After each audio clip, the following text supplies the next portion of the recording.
শ্রাদ্ধ অনুষ্ঠানের খানা অনেকে খায় না, তাই বেশিরভাগ সময় শ্রাদ্ধের খাওয়াটা মন্দিরে দিয়ে দেয়। তো সেদিন বাবা লোকনাথের মন্দিরে দিদার শ্রাদ্ধের খানা দিয়ে দিয়েছে। তো সবাই ওখানে খেতে চলে গিয়েছে, আমরাও এসেছি। আর আমি বসেছিলাম আমার বড় পিসির সাথে, আর আমার বড় পিসির পাশে আমার পিসাতো বোনরা ছিল। আর আমার বাবা সবাইকে জল আর প্লেট পরিবেশন করছিল। এরপর আমরা খাওয়া শেষ করে গায়েন অনুষ্ঠানে চলে এসেছি। গায়েন শুনতে শুনুন, আপনারাও শুনেন, ভালো লাগবে।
তারপর আমরা শম্ভুনাথ মন্দিরের উদ্দেশ্যে রওনা দিলাম।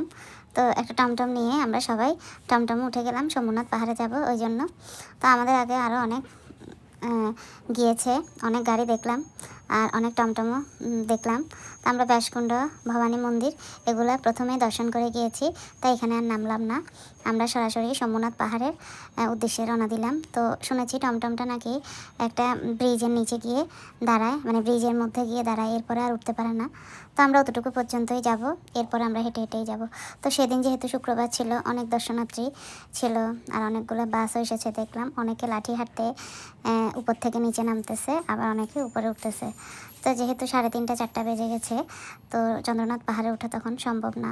তো অনেকে দেখলাম চন্দ্রনাথ পাহাড় থেকে নেমে আসছে। তো আবার কেউ কেউ লাঠি নিয়ে শম্ভুনাথ মন্দির পর্যন্তই যাবে, এর বেশি যাওয়া অসম্ভব। তো আমরাও প্রায় কাছাকাছি চলে এসেছি। সামনে বসেছে আমার ছেলে আর আমার ভাই, মানে আমার ছোটো কাকুর ছেলে বড়টা। তো আমরা যাচ্ছিলাম, রাস্তাটা মোটামুটি আগে থেকে ভালোই হয়েছিল। লাস্ট আমরা যখন এসেছিলাম তখন রাস্তাটা অনেক খারাপ ছিল। যাই হোক, এখন রাস্তাটা মোটামুটি উন্নতি হয়েছে। তো সামনে কিছুটা ভাঙা পাবো রাস্তা, কিন্তু ওটা কোনো সমস্যা না। কিন্তু গতবার যখন আমরা এসেছিলাম এই পুরো রাস্তাটাই তখন ভাঙা ছিল। টমটম থেকে আমরা নামার পরে লাঠি নেওয়ার জন্য দাঁড়িয়ে গেলাম এবং আমরা লাঠি দেখছিলাম যে কোন লাঠিটা ভালো হবে। তো আমার ছেলে দেখছিল একটা একটা করে। যাই হোক, লাঠিগুলো খুব দেখতেও বেশ ভালোই লাগছিল। তো দাদু একটা নিল, আমি একটা নিলাম আর ছোটো কাকু একটা নিল। আমাদের মোট 3টা লাঠি আমরা নিয়ে নিলাম। তো আমি একটু বেশ বড় সড়োই একটা লাঠি নিয়েছিলাম, কারণ এই লাঠিটা আমার বাসায় কাজে লাগবে। যেহেতু আমি বাইরে কাপড় দিই, তো লাঠিটা দিয়ে কাপড়গুলো সরাতে আনতে বেশ উপকারই হবে। তো আমরা লাঠি নিয়ে উপরে ওঠা শুরু করলাম। তো যাওয়ার সময় দেখলাম একটা কারও অনেক উপরে উঠেছে। যাই হোক, আমরা এতটুকু যদি হেঁটে যদি যেতে না পারি তাহলে আর কি তীর্থ হলো। যাই হোক, তো আমরা আস্তে আস্তে উপরে উঠছিলাম। তো দেখলাম আমার হাজব্যান্ড অনেক তাড়াতাড়ি উঠে গিয়েছে, পরে আমি দৌড়ে দৌড়ে উঠছিলাম। তো উপরে আবার আমার ছোটো কাকু সবাই অনেক দূর চলে গিয়েছে, কিন্তু আমি আস্তে আস্তে উঠছিলাম যেহেতু পাহাড়টা অনেক সরু। তো যাই হোক, আমরা খুব আনন্দ করতে করতে পাহাড়ে উঠছিলাম।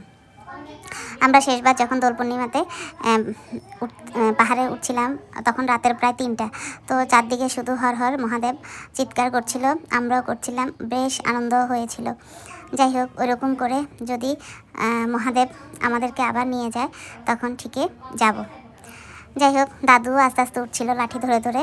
তো আমি আমার ছেলেকে বললাম দাদুর একটা ছবি তুল, তো দাদুরও একটা ছবি তুললো। যাই হোক, এই যে আমরা কতটুকু উপরে উঠেছি দেখুন বন্ধুরা, অনেক উপরে।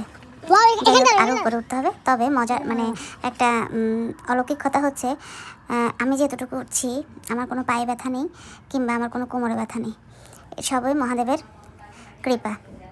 তো আমরা উঠতে উঠতে প্রায় সীতা মন্দিরের সামনে চলে আসলাম। তো সীতা মন্দিরের সামনে আর নামিনি, আমরা ডাইরেক্ট শম্ভুনাথ মন্দিরে ওঠার জন্য রওনা হয়ে গেলাম।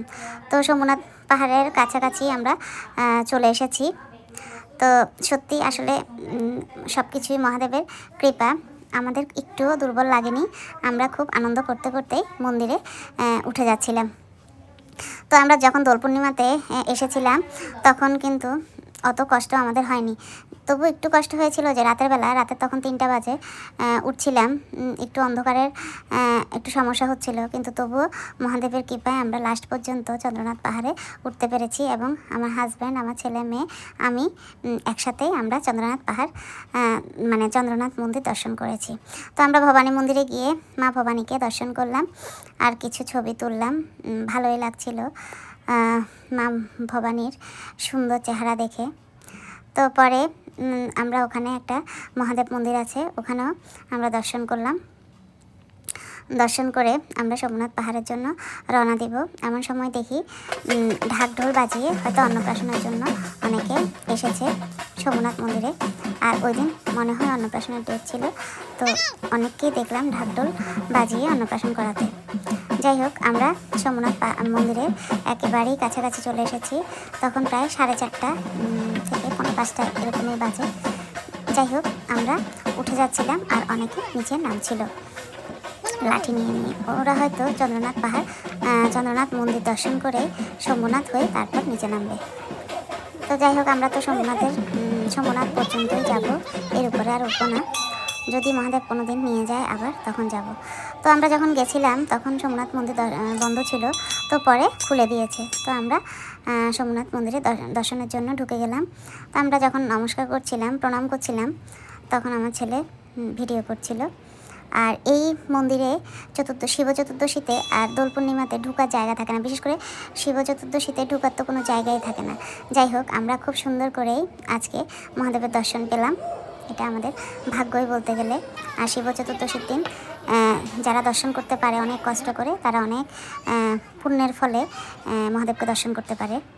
তো আমরা দর্শন করে চন্দ্রনাথ মন্দিরের কিছু দৃশ্য নিচ্ছিলাম মোবাইলে, আর বীরপক্ষের কিছু দৃশ্য নিচ্ছিলাম। তো এরপরে কিছুক্ষণ ফটো সেশন করে আমরা আবার নিচে চলে আসার জন্য রেডি হয়ে গেলাম। আর তাছাড়া আমার ছোটো কাকু, আমার দাদু সবাই বলছিল যে সন্ধ্যা হয়ে যাচ্ছে, তাড়াতাড়ি নিচে নামো। তো ধন্যবাদ সবাইকে।